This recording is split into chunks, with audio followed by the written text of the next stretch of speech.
ស្នេហាខ្ញុំបរាជ័យរត់បើមិនត្រូវគេបោកក៏ត្រូវគេបងតាំងពីចេញមានស្នេហ៍ជុំតែមនុស្សមិនត្រង់ពេលខ្លះលែងហ៊ានចង់សាងស្នេហាថ្មី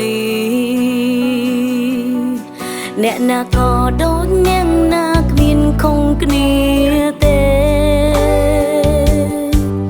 ដល់ពេលបែកតែងតែថាខ្លួននៅភាំងក្តីតែមិនអាចបន្តអង្វរខ្ញុំរកថ្មីថាលោកនាងខ្វាំងអីប្រុង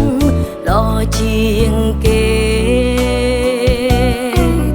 អស់អារម្មណ៍ហើយចាំបាច់អីនាងយាយយកឡឬក៏ថាលឺហើយខ្ញុំអរខូចចិត្តតែមួយផ្លែតឯណាទៅមនុស្សល្អដែលគេថាមានច្រើនអាណែងតែជួបតែមនុស្សមុងប្លែកចារឹកដដា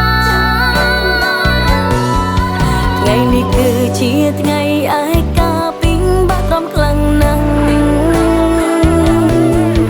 ថ្ងៃនេះគឺជាថ្ងៃឯកាខ្ញុំត្រូវបាត់បង់ស្នេហ៍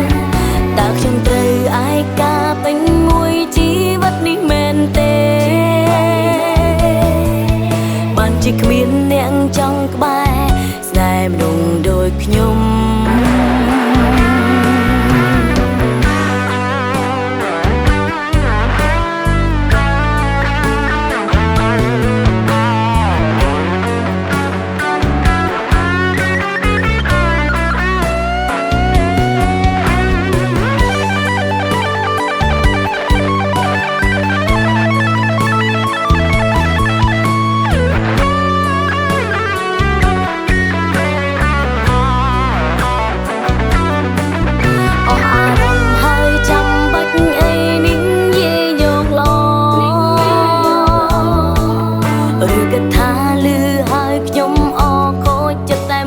ផ្លែត